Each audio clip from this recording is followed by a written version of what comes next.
Hello everyone, finally हम सबका इंतजार खत्म हो चुका है। जितना भी नारुतो फैंस या बोरुतो हेटर्स थे उन सबको बस इस चैप्टर का स्पॉइलर दिखा दो, वो दौड़ते हुए वापस आ जाएंगे।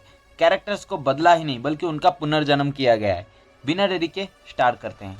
फर्स्ट सीन में सारदा का फुल कलर्ड लुक दिखाया जाता है, जो हमारे बैड बॉय के लिए एक परफेक्ट बैड गर्ल है। वो शिकामारू को समझा रहा है बोरुतो के बारे में, बट शिकामारू सुनने को तैयार ही नहीं है। वो होकागे को मारा है और उसके बेटे कावाकी को मारने की कोशिश की है, इसीलिए उसे छोड़ा नहीं जाएगा।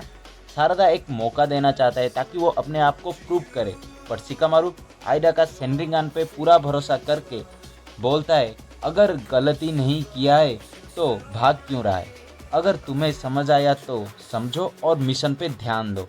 सारदा गुस्सा हो जाता है, तुम्हें कुछ भी समझ नहीं आया, जोर से बोल देता है। कोनोहमारू बोलता है कि लॉर्ड एज से सही से बात करो।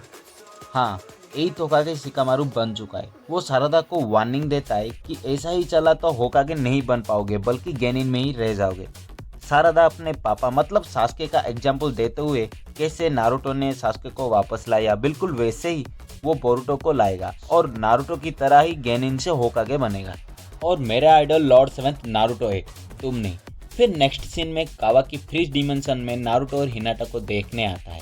सारदा और सुमिरे दोनों बोरुतो के बारे में बात करते हुए चलते हैं कि कैसे ऑल विलेजर्स कावाकी को नारुतो का बेटा समझते हैं और बोरुतो को होकागे का कातिल समझते हैं। वो ओमनीपोटेंस पावर को भी नहीं समझ पाते हैं, इसीलिए वो आइडा और डायमंड के पास जाते हैं। आइडा बताता है कि ओमनीपोटेंस पावर ओत्सुकी पे, मेरे सिबलिंग्स पे और मेरे कैप्टिव पे जो नहीं इम्प्रेस हुए हैं उन पे काम नहीं करेगा और इसे रिवर्स करना भी अभी इम्पॉसिबल है। ओमनीपोटेंस एक शिनजुत्सु है जो सिर्फ ओत्सुकी ही इस्तेमाल कर सकते हैं। बाय द वे, तुम दोनों कैसे इफेक्ट नहीं हुए हो? तुम दोनों तो ओत्सुकी नहीं हो और डायमंड तो मेरा भाई है। कहीं तुम मेरे कैप्टिव से अट्रैक्ट नहीं हो? सुमिरे बोलता है कि ऐसा कौन है जो तुम्हारे चार्म से अफेक्टेड नहीं है, क्योंकि शिकामारू ने बताया था अगर ये बात डायमंड को पता चल गया तो वो तुम दोनों को मार सकता है, क्योंकि वो आइडा को आंच भी नहीं आने देगा। इसीलिए तुम्हें प्रिटेंड करना ही होगा। नेक्स्ट सीन में कावाकी और मिसुकी को बालकनी में खड़े होकर बात करते हुए दिखाता है। मिसुकी बताता है कि तुम्हें बचाने के लिए बोरुतो को मार सकता हूँ। कावाकी रिप्लाई देता है, वो चक्रा इरेज कर सकता है बट मुझसे नहीं बच सकता और मेरे आसपास मत घूमो, तुम बस एक परेशानी हो और क्लो मार्क ढूंढो। इतने बाद वो उड़ के चला गया। हाँ, उड़ के।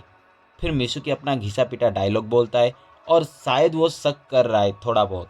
नेक्स्ट हिमावारी को दिखाता है जो चोचो के साथ ट्रेनिंग कर रहा है। वहाँ पे शिकादाई आ जाता है और पूछता है, तुम इतना स्ट्रांग बनना क्यों चाहते हो?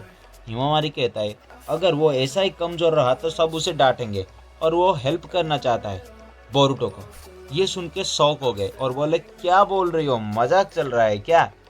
हिमावारी कहता है कि बोरुतो वैसा नहीं है, वो उसे और नारुतो को बचाया था, वो कभी भी मार नहीं सकता। एक्चुअली में वो कावाकी के बारे में बात कर रहा है, कैसे वो डेल्टा से बचाया था, बट फिलहाल वो बोरुतो के प्लेस में है और बोरुतो कावाकी के प्लेस में। हिमावारी बोलता है कि ऐसा फील हो रहा है कि उसके पापा अभी भी जिंदा है। नेक्स्ट सीन में कावाकी कोड का क्लो मार्क ढूंढ के उसे श्रिंक कर रहा है, जो कि पूरा विलेज और लोगों के शरीर में चिपका हुआ है। अचानक विलेज के अंदर टेंटेल्स का डिवाइडेड वर्जन मतलब कोड का आर्मी आ जाते हैं और सबको मारने लगते हैं। और हाँ, कोई फ्रीजा नहीं बोलेगा। इस तरफ कावाकी बचाता है सबको और दूसरे तरफ सारदा। कोड ने क्लो मार्क ऐसा इम्प्लांट किया है कि एक दूसरे के शरीर से भी वो टेलीपोर्ट हो रहे हैं। उनमें से एक बॉडी से कोड आ जाता है सारदा के सामने।